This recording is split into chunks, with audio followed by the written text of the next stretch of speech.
Veio alguém correndo, ajoelhou-se diante dele e perguntou: Bom mestre, que devo fazer para ganhar a vida eterna? Jesus disse: Por que me chamas de bom? Só Deus é bom e mais ninguém. Tu conheces os mandamentos: não matarás, não cometerás adultério, não roubarás, não levantarás falso testemunho, não prejudicarás ninguém, honra teu pai e tua mãe. Ele respondeu: Mestre, tudo isso tenho observado desde a minha juventude. Jesus olhou para ele com amor e disse: Só uma coisa te falta. Vai, vende tudo o que tens e dá aos pobres, e terás o tesouro do céu. Depois vem e segue. Mas quando ele ouviu isso, ficou abatido e foi embora, cheio de tristeza, porque era muito rico. Jesus então olhou ao redor e disse aos discípulos: Como é difícil para os ricos entrar no reino de Deus. Os discípulos se admiraram com estas palavras, mas ele disse de novo: Meus filhos, como é difícil entrar no reino de Deus. É mais fácil um camelo passar pelo buraco de uma agulha do que um rico entrar no reino de Deus. Eles ficaram muito espantados ao ouvir isso e perguntaram uns aos outros: Então quem pode ser salvo?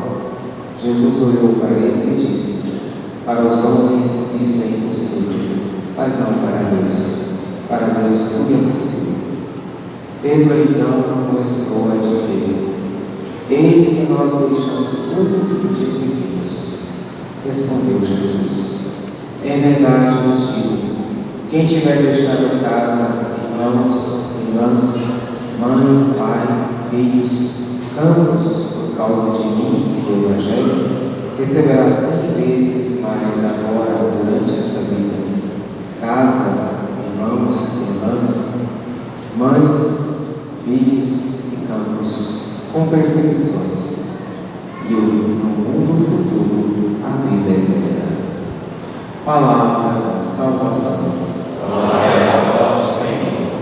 Sentados um instante. É interessante observar o comportamento desse jovem rico. Bom mestre, tenho observado todos os mandamentos. Agora, eu quero perguntar a vocês que prestaram atenção: será que de fato ele tem observado todos os mandamentos, como ele disse? Qual é o primeiro mandamento da lei de Deus? Isso. Se amar a Deus sobre todas as coisas e o próximo como nós mesmos é o primeiro mandamento, quando esse jovem ouviu o que o Jesus havia lhe dito, que ele deveria vender tudo que tinha, dar aos pobres, isso é amor ao próximo, é desapego às coisas materiais, e terás o tesouro do céu, ou seja, terás parte de Deus. Mas a partir do momento que os meus bens materiais são mais importantes para mim do que buscar o reino de Deus, então eu não amo a Deus sobre todas as coisas. Eu estou amando as coisas acima de Deus. E se não sou capaz de fazer caridade, então também não amo o meu próximo. Então já começa pelo primeiro mandamento. É uma grande mentira. Nós podemos dizer que o Evangelho de hoje é o Evangelho do jovem rico, mas do jovem pobre. O Manuel, certa vez, no seminário, nos disse uma frase intrigante.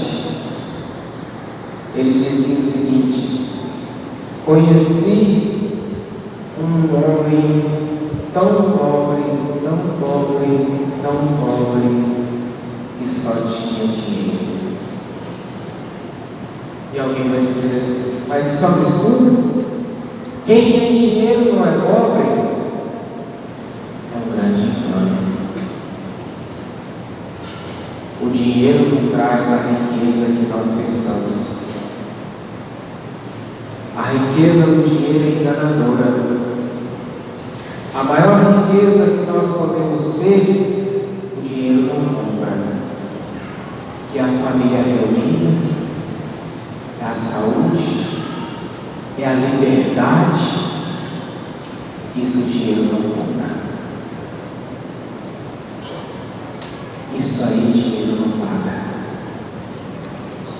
De que adianta ter milhões e milhões guardados no banco, debaixo do colchão, se você não tem saúde, se você não tem com quem partilhar, se você é uma pessoa sozinha, amarga, fechada?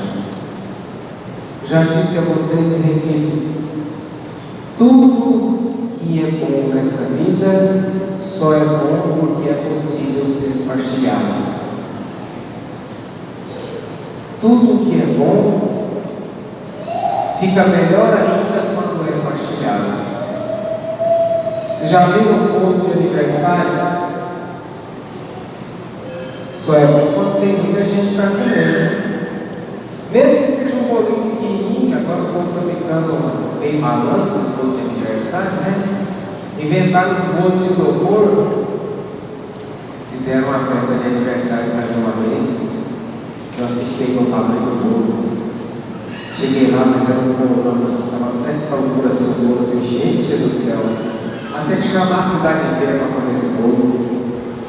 Aí quando eu olhei, era só uma bundinha em cima de um negócio de isopor na varginha, gente. Eu vou chamar o Procon. Estão me enganando. Eu tive que cortar o bichinho assim, veio com um tequinho assim para cada um que estava lá. Mas foi bom, porque estávamos reunidos. Estávamos reunidos. O importante ali não era o bolo, o importante era a união, a comunhão que estávamos fazendo. Fazer churrasco, tem graça fazer churrasco para você sozinho? Tem graça. Você não vai acender uma churrasqueira, aquela trabalheira danada, para assar uma carne com você sozinho. Vai assar um bife, dois? Não tem graça. Padre, mas o que isso tem a ver com o Evangelho? Tem tudo a ver. Eu só estou querendo trazer para o nosso contexto, do nosso dia a dia. Nós precisamos entender que as coisas boas da vida são as coisas que podem ser partilhadas. A verdadeira riqueza é essa de podermos estarmos juntos. A verdadeira riqueza é essa de podermos partilhar a nossa vida, de receber os irmãos em casa, de poder visitar os irmãos, de estarmos juntos como família de Deus que somos. Mas às vezes as pessoas estão apegadas às coisas materiais e se fecham de uma forma que tem medo até da própria família. Eu não vou receber parentes porque os parentes estão interessados nos meus bens materiais. Eu não vou me casar porque pode ser que a mulher com que eu me case seja uma mulher interesseira e está pensando em pegar alguma coisa do que eu construí. Ela está interessada nas minhas coisas, nos meus bens. Eu não quero amigos, porque os amigos são interesseiros, se aproximam da gente com segundas intenções. Eu não quero parente próximo de mim, porque parente gosta de explorar e vem na casa da gente da despesa. Isso é ser rico? Não, isso é pobreza. Em todos os âmbitos, em todo sentido. Agora, voltamos aqui para o Evangelho. Quando Jesus disse que é mais fácil o camelo passar pelo buraco de uma agulha do que um rico entrar no reino dos céus. Eu quero levar vocês agora para uma catequese e também uma pequena aulinha de história. As torres que existem, ainda algumas estão lá, na muralha que circunda Jerusalém, algumas pessoas chamavam de agulhas, tinha um formato ali um pouco parecido mesmo, não todas. A torre da mística mesmo tem nada a ver com a agulha. E ali perto daquelas torres ficavam pequenas portas de entrada, que eram as entradas de emergência. Entradas de emergência, não é saída não estou falando bobagem, tá? Entradas de emergência. Como assim, cara? O povo vivia ali na cidade, toda cercada de muros e tudo, guardas em cima das torres de vigia. E quando ao longe avistava o inimigo se aproximando, tocavam a trombeta, ali todos que estavam em volta da cidade de Jerusalém corriam para dentro da fortaleza onde estavam protegidos pelas muralhas de Jerusalém. E essas portas de entrada de emergência eram portas baixinhas, que só era possível entrar uma pessoa por vez e tinha que entrar encurvado. Não dava para entrar em pé nem carregando bagagem. Então a pessoa para entrar tinha que entrar sozinha e meio agachado. De forma que lá em cima tinha um guarda vigiando para ver quem entrava. E do outro lado tinha um guarda vigiando para receber quem estava entrando. Se o inimigo entrasse por aquela porta, o guarda que estava do lado de dentro já passava a espada. Ele já estava inclinado mesmo, a cabeça já estava na posição. Era estratégico. E aí, ali chamavam aquelas pequenas entradas, aquelas torres de agulha. Os ricos vinham fugindo também das invasões dos seus perseguidores, e vinham trazendo camelos, dromedários, pendurados com as suas iguarias, ouro, as suas joias, os seus itens mais caros que poderiam, com mais facilidade, colocar nos seus animais e fugir. Mas chegando lá não podia entrar, porque o camelo não consegue agachar e passar por aquela portinha. Não dava para entrar com bagagem. E às vezes o rico ficava do lado de fora vigiando seus bens. E ali chegava o inimigo e passava a fio de espada a todos que estavam fora da muralha. E só se salvavam os que estavam do lado de dentro. Por isso, o Senhor Jesus usa essa metáfora aqui. Nós podemos entender de três formas. O camelo passar pelo fundo da agulha, que a gente pode entender como uma agulha de costura mesmo, se você quiser, não tem importância. Você pode entender nesse contexto que eu estou falando.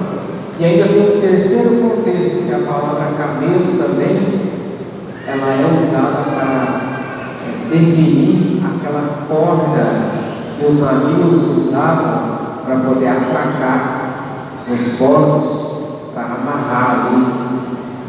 Aquela corda grande, grossa, era chamada de camelo. Então, ali também, a gente tem também essa outra possibilidade da palavra camelo. Então, aquela corda grossa não vai passar no fundo de uma agulha. Então, talvez o camelo não fosse o animal, mas aquela corda grossa que amarrava o navio, que não passa no fundo de uma agulha de costura. De qualquer forma que nós quisermos entender, de todas essas três formas é válido o ensinamento. Mas, Padre, então quer dizer que os ricos estão condenados? Não estou dizendo isso. O Jesus aqui não está condenando os ricos, não está ali dizendo que os ricos são predestinados à condenação, dizendo que os pobres são predestinados à salvação. Pelo contrário, todos nós nascemos para a salvação. Todos nós nascemos para o céu. Somos cidadãos do céu, dizia São Paulo. Porém, nós fazemos a nossa escolha, somos livres. E alguns, durante o decorrer da vida, fazem escolhas diferentes. Tomam caminhos diferentes daquilo que Deus havia desejado para nós, sonhado para nós. Mas, pelo livre-arbítrio, Ele não nos impede de tomarmos decisões diferentes daquilo que Ele sonhou para nós. Existe uma linha protestante que diz o seguinte: se você é uma pessoa rica, por mais pecador que você seja, você é um predestinado ao céu. E a riqueza é esse sinal de Deus que você é um predestinado ao céu. Então, por mais pecador que você seja, você já está predestinado ao céu. Isso é protestantismo. Isso não é doutrina cristã, isso não é doutrina católica. E essa mesma doutrina protestante diz que se você é pobre, por mais santo que seja, por mais puro que seja, a pobreza é sinal de condenação. Você, por mais santo que seja, já está predestinado à condenação ao fogo do inferno. Não é verdade. Aqui nem um extremo vale, nem o outro. O Senhor Jesus não está dizendo que os ricos estão condenados, mas também essa linha protestante que diz que os ricos já estão salvos. Nada disso vale. O Senhor Jesus não está dizendo que os pobres já estão salvos, mas também essa linha protestante que diz que os pobres já estão condenados, também não vale. Nenhuma dessas duas, digamos assim, excesso de essa extremidade, não vale. Nós somos salvos pelo sacrifício de Cristo na cruz. E a nossa parte nesse processo da salvação é trabalhar para não perdermos aquilo que o Senhor Jesus conquistou para nós. A salvação já nos é garantida pelo sacrifício de Cristo. A nossa parte é não perder aquilo que Cristo conquistou. Já foi pago o preço. E aqui não existe rico ou pobre, mas Jesus fala em relação ao rico, em relação ao amigo. Porque o rico estava tão apegado aos seus bens e ficava do lado de fora, e ali chegava o inimigo, e ali passava o rico ao fio da espada. Mas existem tantos pobres por aí apegados a quinquilharias, a tranqueiras, porque essa panelinha era de vovó. Ninguém pode tocar. Só por cima do meu cadáver. Não se preocupe, um dia isso vai acontecer. É um apego que estraga a nossa alma, que destrói a nossa alma. Conheço tantos pobres apegados, avarentos, por outro lado, tantos ricos, generosos, desapegados, caridosos. Por isso o Senhor Jesus não está de forma alguma nem dizendo que um já está salvo, nem que o outro já está condenado. Mas Ele condena aqui o apego às coisas desse mundo. Porque nessa vida só levamos aquilo que praticamos de bom. Só levamos aquilo que pode ser levado na alma. As nossas obras de caridade,